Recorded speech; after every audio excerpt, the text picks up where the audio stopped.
Hello fellow booktubers, my name is Lauren, you're watching Dreams Books Courage, and today I'm doing my April wrap-up, and in the month of April I ended up reading a total of 7 books, which was around the number that I thought I would get to in this month. I knew that I would not be able to read 9 books like in the month of March, so I was quite happy with this number, and the quality of the books I read was pretty awesome. So let's go ahead and start talking about these books. So the first book that I read in the month of April was Red Queen by Victoria Aveyard, and I know there's a lot of hype surrounding this book, and I felt like this book definitely lived up to that hype.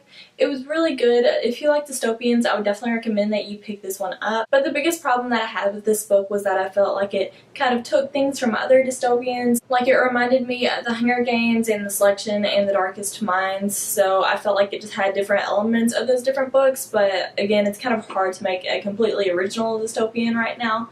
But I thought that this one did have some different elements. Like, there is a hierarchy featured in it that involves red bloods and silver bloods. Silver bloods have special powers, and so they're kind of commanding over the red bloods, and our main character is actually a red blood named Mare, and she finds out that she has a special power, so she's kind of different from everyone else. Personally, I think that you should go into this book without knowing too much about it, just because I feel like it was better that way, and I just kind of got to figure some things out for myself. I really like the main character. She's one of those type of characters that I really enjoy, who is stubborn but also smart, and I felt like Mare made a lot of smart choices. Instead of just going with whatever she felt like doing, she actually thought about it and was very sensible in her choices, and so I really appreciated that about her. I am really looking forward to where this book will go and where the series will go, because I think that it can be very amazing if done right. Overall, I gave this book 5 out of 5 stars. And the second book that I read was To All the Boys I've Loved Before by Jenny Han, and I gave this book 5 out of 5 stars. I really enjoyed reading it.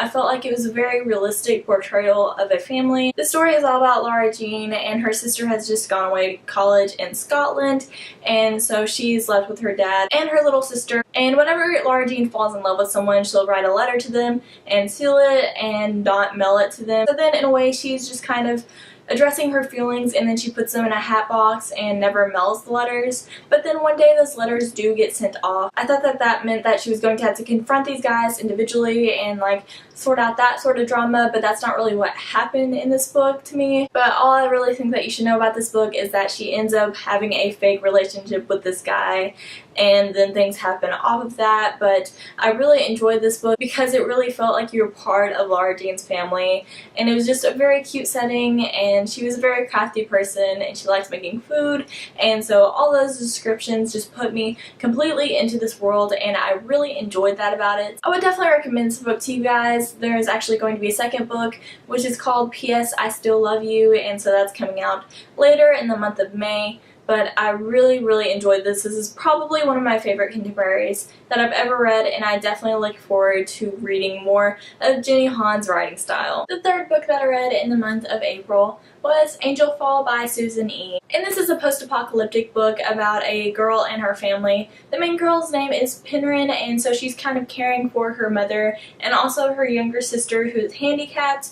And there are these evil angels that came down to Earth, and they're destroying life as we know it for no good reason, really. And so very early on in the book, her sister actually gets taken away by these evil angels, and so she ends up banding together with this angel who has just lost his wings, and his name is Rafi. And so the basic plot of the story is Penryn trying to find her sister with this possibly evil angel. I really enjoyed reading this book. I've never read a post-apocalyptic book, and so this one was just a great start for me. I really enjoyed the world and the writing style and pretty much everything about this book.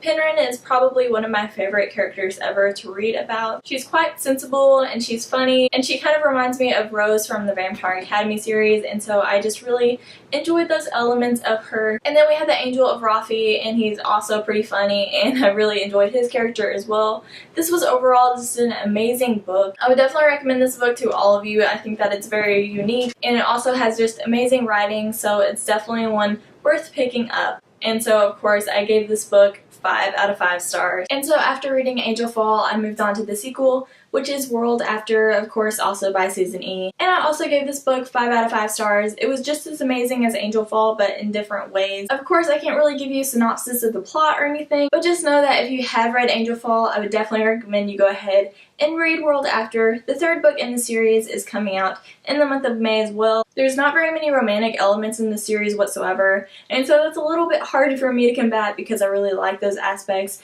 in novels, but within this you barely even realize it because it is just so action-packed and fast-paced. There's always something happening, and it's a very creepy series, and it is just so wonderful, and I just cannot recommend the series enough. After that, I moved on to a much lighter read, and that is The Red Pony by John Steinbeck. And this is more of an episodic novel, or just 4 novellas put together. And it's all about this boy named Jody and his life on a ranch. I don't really want to tell you anything about the stories. I think it's just better to go into them without really knowing anything about it, just really appreciating John Steinbeck's writing style and the stories he's telling, and definitely the character development. And so I ended up giving this book 4 out of 5 stars. It did have some lulls in the story, but overall, I really enjoyed Steinbeck's simplistic writing style, and I feel like it definitely fit in very well in the story. If you feel like reading more classics, I would suggest this one just because it is very short, and so then you can get through it fast, and it's very easy to understand. And it has a very simplistic writing style, but overall I probably wouldn't just recommend it to anyone. I feel like you definitely have to enjoy classics and enjoy symbolism to really enjoy this. But personally, I thought it was worth the read. Throughout the month, I have been reading The Things They Carried by Tim O'Brien with my AP English class, and this is definitely a book for people who want to learn how to really write very good stories, or just are writers and want help with that, or if you like the war. But I felt like this wasn't very much about the war as much as it was about the stories that they told and how you feel from these stories, because this is all about Tim O'Brien in a fictional life and also with these other characters as well, and it's about their time in Vietnam. And you can't really give a strict synopsis of it because it is just made up of so many different stories, and they all really make you feel something inside, and I thought it was very beautifully written. I don't really like war stories, but this wasn't really a war story as much as it was just a story about stories, and so it was very, very well written. Again, I think this is another classic that is very easy to get into, and I think that especially if you don't really enjoy classics as much,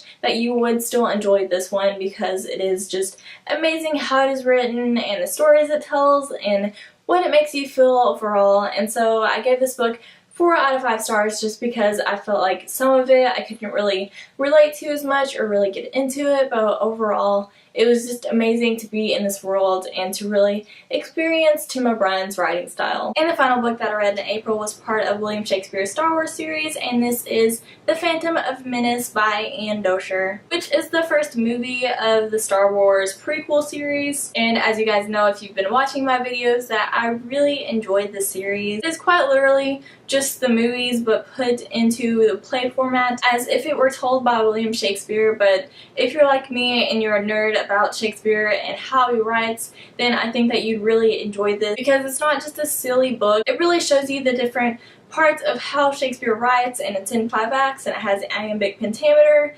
and there are just so many more elements about it. If you guys have watched the Star Wars movies, then you know the character of Jar Jar Binks and how foolish he is, but within this book it shows him to be a more wise character, and he's just not really showing that part of himself because that's what the people think of him. And with that element alone, you can really see the depth of his character, and I feel like these books just do such a good job of giving more depth to the Star Wars series overall, and so that's a huge part of why I really enjoyed this. I gave this one 4 out of 5 stars. It was not my favorite of the series, but I did really, really enjoy it. I'm not as close with these movies as I am with the original trilogy, but overall I did enjoy how the story was told and the different elements that Anne Dosher introduced within this one. Thank you guys so much for watching this video. I think that my favorite book that I read in the month of April was Angel Fall by Susan E. I would love to know what your favorite book in the month of April was down below. I'm also going to be leaving some links to some of the book discussions that I did